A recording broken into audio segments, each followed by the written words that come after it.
ये सिर्फ 5 उंगली का खेल है। आप सुनते होंगे CAA, NRC, NPR और सोचते होंगे ये खेल क्या है, इतने सब शब्द हैं, समझ नहीं आता। वैसे बड़ा साधारण सा खेल है।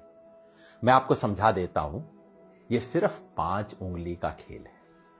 5 उंगली की यात्रा समझ लीजिए, ध्यान से समझिएगा और फिर समझाइएगा भी दूसरों को। ये यात्रा शुरू होगी सबसे छोटी उंगली से। बड़ा साधारण सा काम होगा। अप्रैल के महीने में आपके घर कोई आएगा, सरकारी कर्मचारी, हो सकता है स्कूल के टीचर कोई आए, कहेंगे हमें आपके घर सिर्फ गिनती करनी है कितने लोग रहते हैं। बस नाम पूछेंगे, कब पैदा हुए ये पूछेंगे, ये भी पूछेंगे कि आपके माता पिता चाहे हैं या नहीं है अभी, वो कहां पैदा हुए थे, कब पैदा हुए थे। आधार कार्ड का नंबर मांगेंगे, ड्राइविंग लाइसेंस मांगेंगे, कोई प्रमाण नहीं मांगेंगे। उस वक्त आपको लगेगा छोटा सा मामला है। ये छोटी उंगली का पहला कदम ये है NPR वाली छोटी सी उंगली। फिर दूसरी उंगली ये D वाली उंगली है। D क्यों? क्योंकि आपके घर से जब एक बार ले जाएंगे लिख के, उसके बाद तहसीलदार के दफ्तर में, किसी सरकारी दफ्तर के अंदर कुछ टाइम बाद, हो सकता है कुछ महीने बाद, चुपचाप से उस लिस्ट का मूल्यांकन किया जाएगा और कोई सरकारी कर्मचारी उस लिस्ट में कुछ नामों के आगे D लिख देगा। D का मतलब डाउटफुल। डाउटफुल का मतलब संदेहास्पद, जिस पर शक है। किस बात का शक है? कि ये भारत के नागरिक दरअसल हैं नहीं। भाई कैसे फैसला होगा? कानून में कहीं नहीं लिखा कैसे फैसला होगा। हो सकता है आप अपने माता पिता की आयु नहीं बता पाए हो, कहां पैदा हुए हैं नहीं बता पाए हो सकता है आधार कार्ड आपके नाम से इशू हो लेकिन आपके पास नंबर ना हो, कुछ भी हो सकता है। किसी भी आधार पे D लगा दिया जाएगा, आपको पता भी नहीं लगेगा, कोई आपसे पूछने भी नहीं आएगा और मामला तीसरी उंगली पर पहुंच जाएगा। ये तीसरी और बड़ी उंगली है, ये है NRC वाली उंगली। जिन लोगों के नाम के आगे D लगा होगा, समझ लीजिए आपके मोहल्ले में 500 लोग हैं, 1000 लोग हैं, उनमें से 50 के नाम के आगे D लग गया। उन 50 लोगों को चिट्ठी आएगी, पूरे परिवार में नहीं। हो सकता है परिवार में बहू को चिट्ठी आए, बेटे को ना आए, बाप के नाम चिट्ठी आए, पोते के नाम चिट्ठी ना आए। कुछ लोगों के नाम चिट्ठी आएगी और उन्हें कहा जाएगा, नोटिस दिया जाएगा, अब आप साबित कीजिए कि आप भारत के नागरिक हैं। कैसे साबित करेंगे? सरकार ने आज तक नहीं बताया।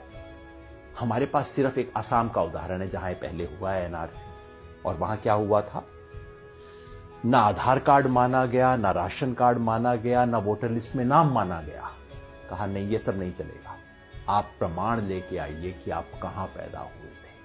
आज से 30 साल पहले वोटर लिस्ट में आपका नाम था कि नहीं था, पुरखों का नाम था कि नहीं था, कोई संपत्ति का प्रमाण पत्र लेके आइए।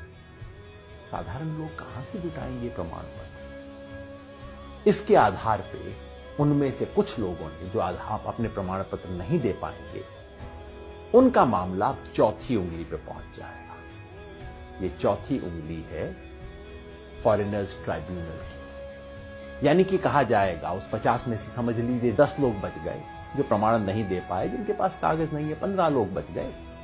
उनको कहा जाएगा अब आपको आखिरी मौका दिया जा रहा है। ये उंगली आखिरी मौके की उंगली है। आखिरी मौका दिया जा रहा है, फॉरेनर ट्राइब्यूनल है, विदेशियों की अदालत है। अब उसमें जाके आप साबित कीजिए कि आप विदेशी हैं कि नहीं। अगर मुसलमान हैं तब तो कोई चांस ही नहीं है, क्योंकि यहां अब CAA का खेल शुरू हो जाए।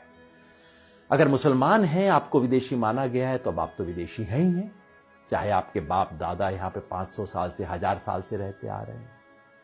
अगर मुसलमान नहीं भी हैं तो पता है क्या है, आपको ये साबित करना पड़ेगा कि आप बांग्लादेश, पाकिस्तान, अफगानिस्तान से आए। अब आप सोचिए, बिहार यूपी में रहने वाले लोग, नेपाल की तराई में रहने वाले लोग, श्रीलंका में रहने वाले लोग, श्रीलंका के पास तमिलनाडु में रहने वाले लोग कहां से साबित करेंगे भाई कि हम पाकिस्तान से आए, बांग्लादेश से आए, अफगानिस्तान से आए? फॉरेनर ट्राइब्यूनल में अगर साबित आप नहीं कर पाए, जो लोग भी साबित नहीं कर पाए, वो लोग विदेशी घोषित हो जाएंगे और मामला अब चौथी उंगली से अब अंगूठे पे पहुंच जाएगा, अंगूठे तले दबने वाला। ये है डिटेंशन सेंटर। डिटेंशन सेंटर का मतलब जेल, विदेशियों के लिए बनी हुई खास जेल। भारत सरकार इसके नियम बना चुकी है। डिटेंशन सेंटर आसाम में बन चुका है, कर्नाटका में काम करना शुरू कर चुका है, बाकी 10 राज्यों में बन रहे हैं डिटेंशन सेंटर। जिस व्यक्ति के पुरखे पता नहीं कब से यहां पे रहते आ रहे होंगे, उसे अपनी ही मिट्टी में विदेशी बना के डिटेंशन सेंटर में डाल दिया जाएगा। यह है खेल। शुरू होगा छोटी उंगली से, एनपीआर से, और खत्म होगा कुछ लोगों के लिए। हो सकता है 1000 में से 1 लोग, हो सकता है 1000 में से 2 लोग डिटेंशन सेंटर में बने। क्या ये चाहते हैं? अगर नहीं चाहते तो इसे रोकने का एक ही तरीका है। ये 5 उंगली का खेल कैसे रुकेगा? जैसे ही पहली उंगली मोड़ने की कोशिश हो, आप 5 उंगलियां कर लीजिए बंद, मुट्ठी लीजिए कस और उठा दीजिए अपना हाथ। विरोध करना होगा, यानी कि जब पहली उंगली उठे एनपीआर वाली, एनपीआर का बायकॉट करना होगा। पूरे देश में जो नागरिकता संशोधन के बारे में आंदोलन चल रहे हैं, उन सब ने मिलकर कॉल दिया है। हम भारत के लोग, we the people of India, जो देश के 120 से ज्यादा संगठनों ने इकट्ठा होकर बनाया है, सब ने कहा है कि एनपीआर का बायकॉट करें। यानी कि जब आपके घर में कोई टीचर आए, कोई सरकारी कर्मचारी आए एनपीआर का डेटा लेने, प्यार से बात कीजिए, इससे बुरा बात करने की जरूरत नहीं। पानी पिलाइए, चाय पिलाइए, नमकीन भी खिलाइए। नमक खिलाना बहुत जरूरी है, क्योंकि ये संविधान का नमक खाते हैं, याद दिलाना है।